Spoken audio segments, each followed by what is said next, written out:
I'm Nicole Parker, 34, from Louisville, Kentucky. I built a renewable energy startup from nothing but my family. They never saw me as enough. 2 weeks ago, my parents called. Nicole, my mom, said, her voice sharp over the phone. "You're not ready to sit with us at Christmas dinner. Not with the kind of guests we're hosting." My dad didn't even bother to soften it. "Focus on proving yourself first," he said. I hung up my chest tight and decided I wasn't begging for a seat at their table. I stayed home. While they toasted with their high society friends, I was at my desk finalizing a proposal that could change everything. That night, I flipped on the TV, and there it was, my company's solar wave splashed across the news. My deal had just shattered industry records, a $150 million contract that made heads turn. I sat there alone, watching my name light up the screen, proving them wrong. The next morning, my phone wouldn't stop buzzing. Guess who was waiting in my office lobby, all smiles, acting like they'd always believed in me. But I'd learned something bigger than their approval could ever give me. Want to know how I turned their rejection into my victory? Stick around, because this story's just getting started. If you've ever been told you're not enough, drop your story in the comments. Hit that subscribe button and ring the bell so you don't miss what happens next. Growing up in the Parker family was never easy. My father, David Parker, was a high-powered attorney in Louisville, the kind who commanded courtrooms and dinner conversations with the same iron grip. My mother, Linda Parker, was a celebrated journalist, her bylines in every major paper, her opinions treated like gospel at home. My older brother, Justin Parker, was their golden boy, a plastic surgeon whose name was already on billboards by 30. My younger sister, Heather Parker, was no slouch, either, a fund manager who closed million-dollar deals before she could legally drink. Then there was me, Nicole, the odd one, out doodling solar panel designs in my notebook, while they debated stock markets and malpractice suits. Our family's dinner table was a battlefield of expectations. Every Sunday we'd gather in the dining room, crystal glasses clinking, and I'd sit there invisible. "Nicole, why can't you be more like Justin?" Dad would say, slicing his steak, not even looking at me. Mom would nod, adding, "Heather's already presenting to investors. What are you doing with those science projects?" My ideas about renewable energy were dismissed as childish fantasies. "It's not a real career," Heather once sneered, rolling her eyes as she checked her phone. Justin barely bothered to comment, too busy bragging about his latest procedure. I'd bite my tongue, staring at my plate, knowing they'd never understand.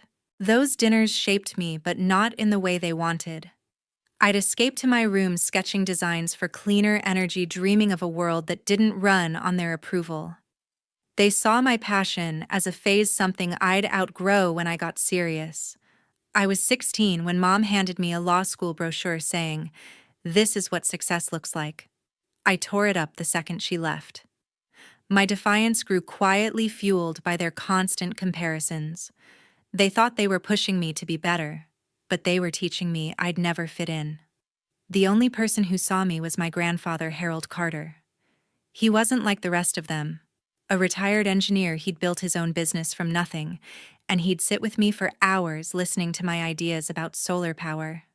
"You've got something special, Nicole," he'd say, his voice, steady, eyes bright with belief. "Don't let them dim your light."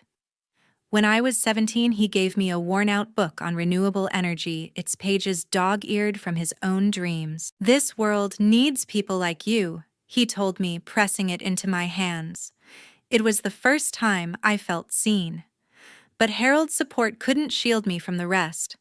At 18, during one particularly brutal dinner, Dad laid into me about my unrealistic goals.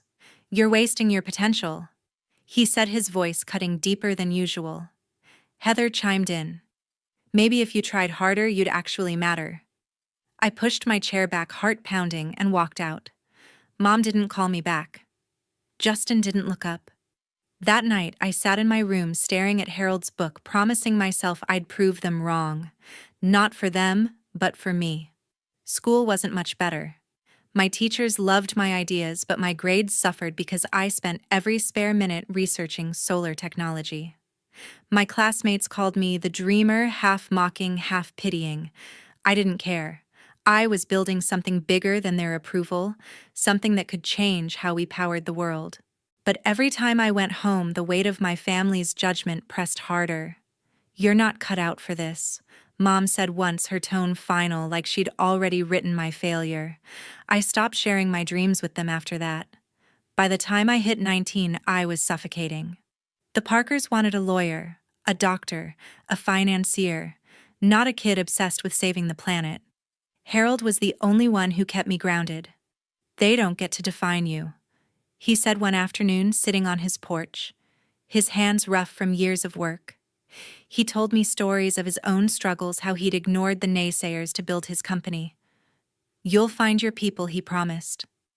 I clung to that, even as my family's voices echoed in my head, telling me I'd never be enough. My sophomore year of college, I made the biggest decision of my life. I was 20, studying engineering at the University of Louisville, but my heart wasn't in lecture halls or textbooks. I spent every free moment sketching designs for high-efficiency solar panels, convinced they could change how we power the world. My dorm room was a mess of notebooks, calculations scrawled on napkins, and articles about renewable energy. I wasn't chasing grades, I was chasing a vision. But that vision didn't fit the Parker family blueprint. So one spring afternoon, I walked into the registrar's office and dropped out. The fallout at home was instant. Dad called me to the living room, his face red with fury. "You're throwing your life away on some pipe dream," he shouted, slamming his coffee mug down. Mom stood behind him, arms crossed. "This is beyond reckless, Nicole," she said. "You think you're smarter than everyone else." Justin, who was visiting from his fancy clinic, just shook his head. "Good luck with that," he muttered like I was a lost cause. "Heather was the worst. You're embarrassing us." She snapped, her voice dripping with disdain. "They didn't just disapprove. They cut me off. No tuition, no allowance, no safety net. I was on my own." I packed a bag and moved into a cramped studio apartment, the kind with peeling paint and a leaky faucet. My savings were pitiful, barely enough for rent. But then my grandfather, Harold Carter, called me. He was frail, his voice weak from illness, but his words were steady. "I believe in you, Nicole," he said. Days later, he mailed me a check for $10,000, his life savings. "Build something real," he wrote in a shaky scrawl. It was the last time I heard from him. He passed away a month later, and I carried his faith like a torch. With Harold's money, I bought a used laptop, some engineering software, and a stack of books on solar technology. I named my project Solar Wave, a nod to the energy I wanted to unleash. But Louisville wasn't exactly a startup hub, and I was nobody, just a college dropout with a crazy idea. To survive, I worked nights at a diner, pouring coffee for truckers and counting tips to buy groceries. My days were spent in the library, teaching myself circuit design and energy storage. I'd sketch prototypes on napkins between shifts, my hands stained with coffee and ink. The loneliness hit hard. My old classmates were posting about internships and frat parties while I was eating instant noodles in a room that smelled like mildew. I'd lie awake at night wondering if Dad was right, if I was chasing a fantasy. But then I'd open Harold's book, the one he gave me, and read his handwritten note on the first page: "Keep going." It was enough to silence the doubts, at least for a while. I started reaching out to local engineers, pitching my idea at meetups in dingy community centers. Most laughed me off. "Solar's a long shot," one guy told me, sipping his beer. "Stick to something practical." But I kept talking, kept refining my designs. I learned to ignore the rejections, to focus on the math and the physics.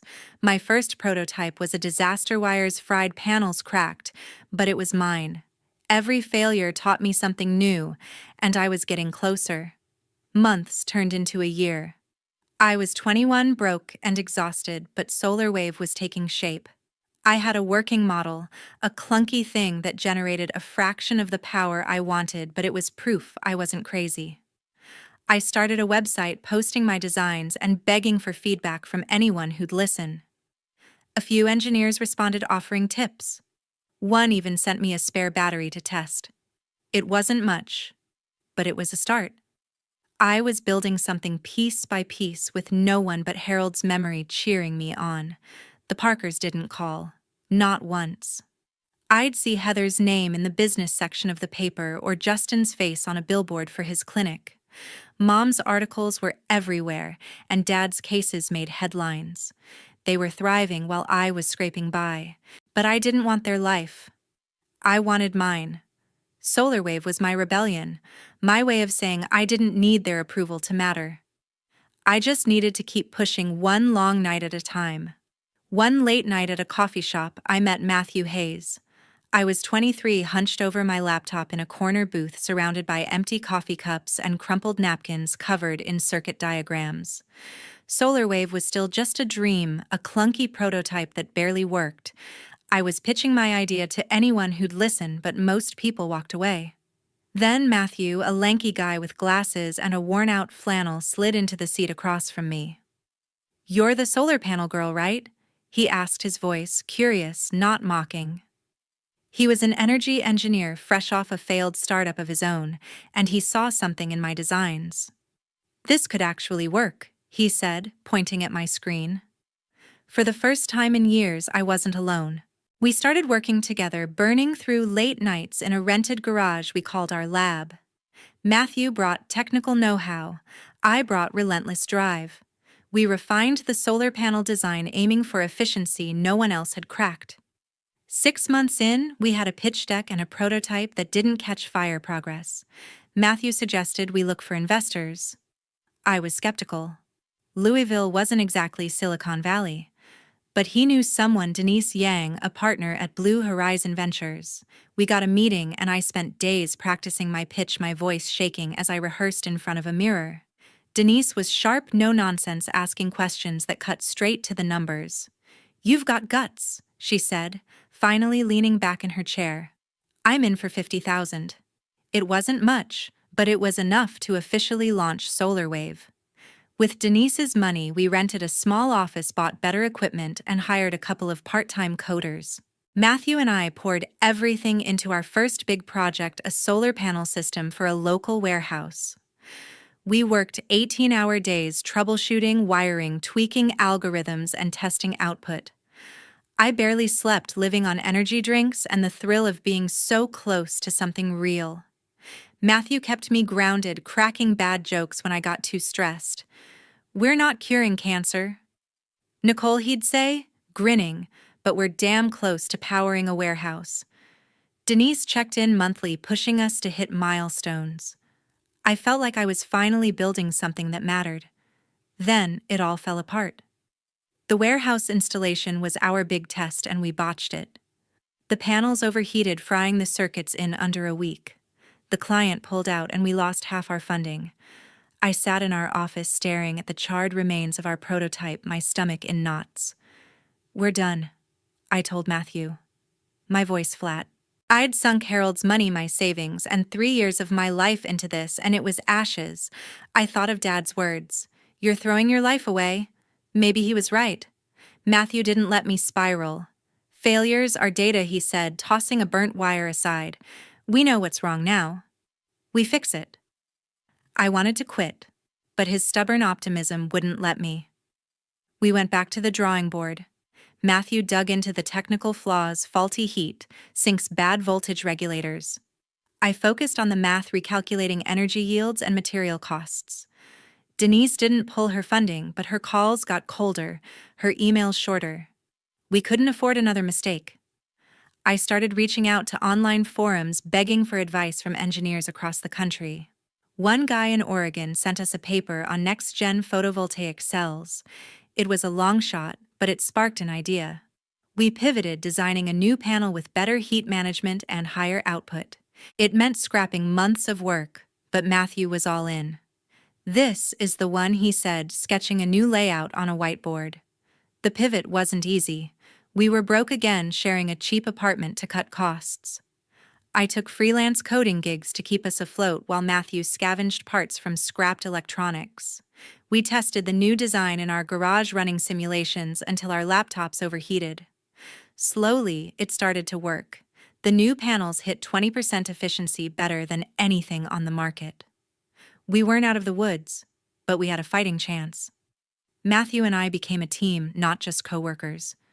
He didn't care about my family's judgment or my lack of a degree. He believed in solar wave, and that kept me going when I doubted myself. We were building something bigger than us, one failure at a time. 3 years later, solar wave started showing signs of life. I was no longer the broke dropout scraping by. Matthew and I had turned our garage lab into a small office with a team of 6, including coders and a part-time designer. Our redesigned solar panels were hitting 22% efficiency better than most competitors. We landed our first real contract, a $200,000 deal to install panels for a local brewery in Louisville. It wasn't millions, but it was proof we could deliver. Soon, 2 more businesses signed on, a community center and a small factory. Word spread, and industry blogs started mentioning solar wave. Promising startup one called us. I printed that article and taped it to my desk, a reminder we were getting somewhere. Denise, our investor, was pleased but relentless. "You're on the radar now," she told me during a call, her voice all business. "Don't get comfortable." She pushed us to scale, to pitch bigger clients. Matthew and I spent weeks crafting proposals targeting regional energy firms. I felt alive, like every sleepless night was finally paying off. For the first time, I thought my family might see me differently. Christmas was coming, and I pictured walking into their annual dinner head high, sharing solar waves wins. Maybe Dad would nod with respect. Maybe Mom would ask about my work. Maybe Justin and Heather would stop looking at me like a failure. I called home in early December, hoping to confirm my spot at the Christmas dinner. Mom answered, her tone clipped. "Nicole, we're hosting important guests this year. Senators, CEOs, people who've actually made it," she said. "You're not ready to sit with them." I gripped the phone, stunned. "What do you mean? Not ready?" I asked. Dad took over. "Your little project isn't there yet," he said, his voice cold. "Come back when you've got something real to show." I tried to argue, to tell them about the brewery contract, the blogs, but Mom cut me off. "We'll see you when you're on their level," she said. The line went dead. I stood in my office staring at the phone, my chest tight. Justin hadn't even bothered to weigh in. Heather, who I texted later, replied with a single line: "Focus on catching up." Their words burned, echoing every dinner where they'd dismissed me. I wasn't invited to my own family's table because my startup, my life's work, wasn't real enough for their elite crowd. I could have begged, could have shown up anyway, but I was done pleading for their approval. I turned off my phone and went back to my desk. That night, I threw myself into a new proposal for Nexus Solutions, a major energy company based in Kentucky. They'd reached out after reading about our brewery project, interested in our high-efficiency panels. Matthew was skeptical. They were a giant, and we were barely a blip, but I saw a chance to prove myself, not to my family, but to the world. I reworked our pitch, crunching numbers to show how our panels could cut their costs by 30%. Matthew handled the technical specs, staying up with me to refine every detail. Denise gave feedback, warning us Nexus played hardball. "They'll chew you up if you're not perfect," she said. Days blurred into nights as Christmas approached. While Louisville lit up with holiday lights, I was glued to my laptop, tweaking slides and running simulations. Matthew brought takeout to the office, joking about our festive diet of cold noodles. I barely noticed the season. My family's rejection fueled me, but so did the brewery's glowing review of our panels. We were close to something big. I could feel it. On December 23rd, I sent Nexus a draft proposal. Their lead, Susan Lin, replied within hours, asking for a meeting on Christmas Eve. "Impressive work," she wrote. "Let's see if you can deliver." I didn't tell my family about Nexus. They didn't deserve to know. While they were prepping for their high society dinner, I was preparing to pitch the biggest deal of my life. Matthew and I rehearsed until midnight, testing every slide, anticipating every question. I wasn't just fighting for solar wave. I was fighting for the years I'd been called a dreamer, a failure. Susan's email was pinned to my screen, a beacon pulling me forward. Christmas was 2 days away, and I was ready to bet everything on that meeting, even if it meant spending the holiday alone. On Christmas Day, I sat alone in front of the TV. The office was dead quiet, just the hum of my laptop and the flicker of the screen in our cramped Louisville workspace. While my family toasted with their VIP guests, I was deep in spreadsheets finalizing the Nexus Solutions proposal. Matthew had gone home to his parents, but I couldn't stop. This deal was my shot to prove I was more than their unready daughter. I'd been up since dawn, triple-checking every slide, every calculation. Our panels could save Nexus 30% on energy costs, but they wanted perfection, and I was determined to deliver. At 2 p.m., an email from Susan Lynn, Nexus's director, hit my inbox. "Solid proposal," she wrote, "but your heat dissipation system needs work. Can you fix it by tonight?" My heart sank. The heat issue was our old nemesis, the one that tanked our first project. I called Matthew, who was halfway through his mom's pecan pie. "We've got 6 hours," I said, voice tight. He didn't hesitate. "I'm on my way." By 3 p.m., he was back, coffee in hand, diving into the technical specs. We tore apart the design, focusing on the cooling system. I ran simulations while he reworked the schematics, our screens glowing in the empty office. Hours blurred. I scribbled equations on a whiteboard, my hands shaking from caffeine and nerves. Matthew found a flaw in the ventilation design and suggested a new alloy for the heat sinks. This could push efficiency to 25%, he said, his eyes bright with that same spark I saw when we met.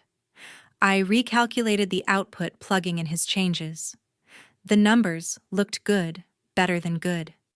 At 8 p.m., we had a new design, lighter, cooler, and more efficient than anything we'd built before. I typed up the revisions, my fingers flying, and sent the updated proposal to Susan at 9:47 p.m.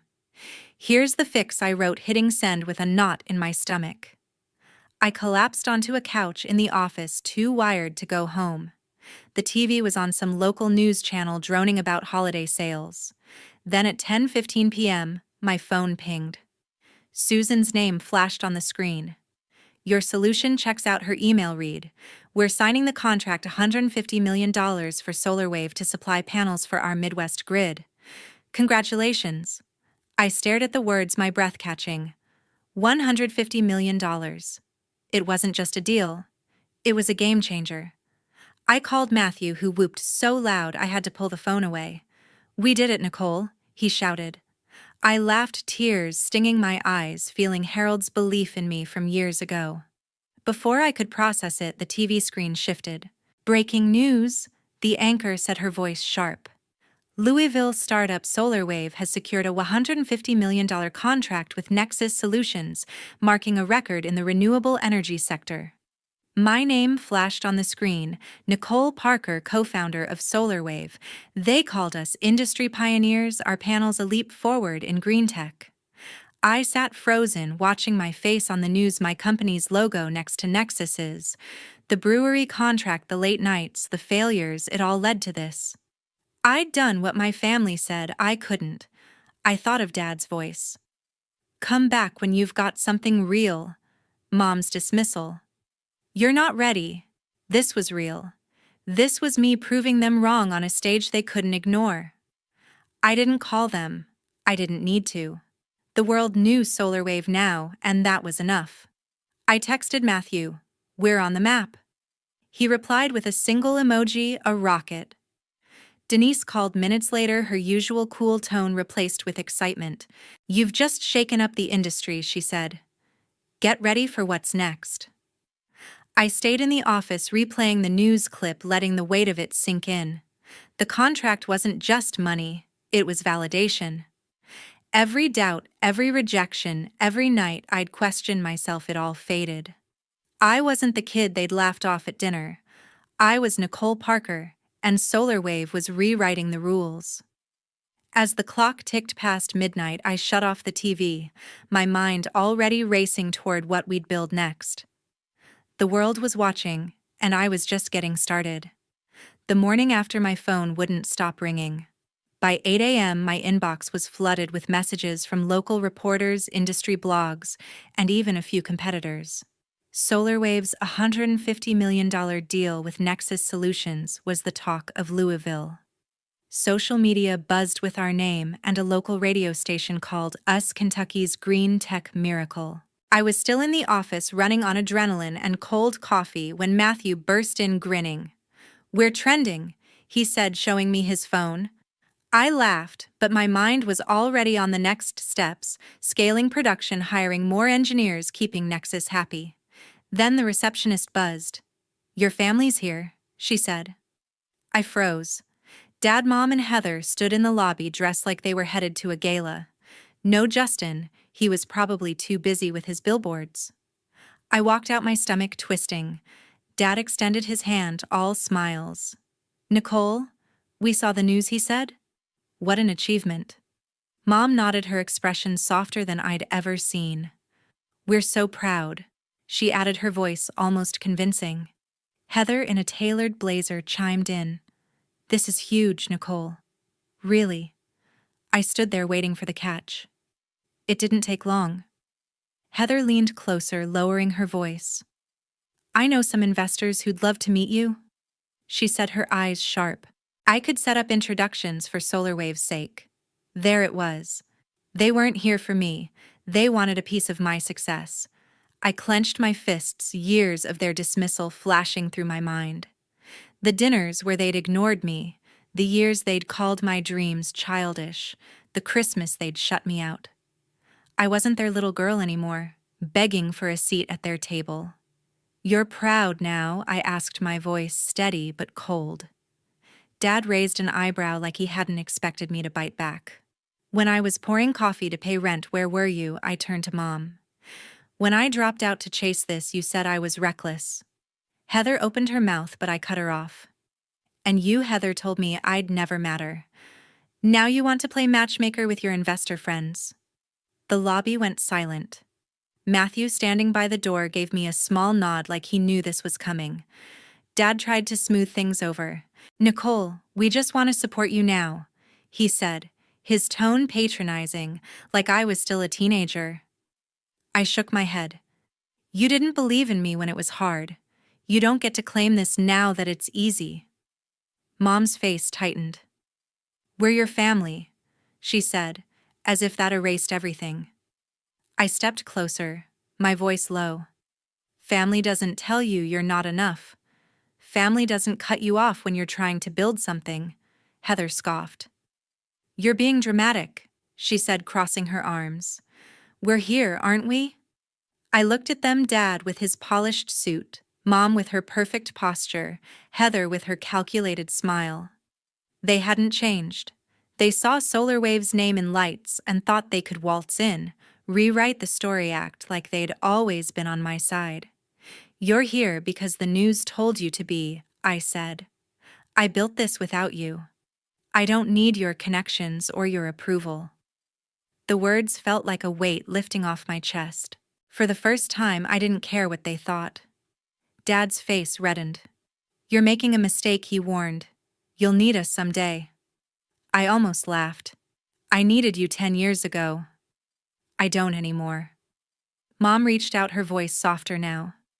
"Let's talk this over at lunch," she said, gesturing toward the door. "We can celebrate properly." I shook my head. "I've got work to do," I said, turning toward my office. "You know the way out." Heather muttered something under her breath, but I didn't catch it. I didn't care to. As they left, Matthew walked over holding 2 fresh coffees. "That was badass," he said, handing me a cup. I smiled, but my heart was still racing. Walking away from them felt final, like closing a door I'd left cracked open too long. I sat at my desk, the Nexus contract glowing on my screen. SolarWave wasn't just a company, it was mine, built from my failures, my late nights, my defiance. I didn't need their lunch or their praise. I had Matthew, Denise, and a team that believed in me. That was enough. 6 months later, SolarWave became a household name in Louisville. Our office buzzed with new hires, and our panels powered half the city's public buildings. I was 27, no longer the kid sketching dreams on napkins. I stopped answering calls from Dad, Mom, and Heather. Their texts polite, then desperate, went unread. Justin never reached out, probably too proud. After our last confrontation, I realized I didn't need their validation. I blocked their numbers and moved on, my focus locked on building what I'd started. My world grew richer without them. Matthew was more than a partner now.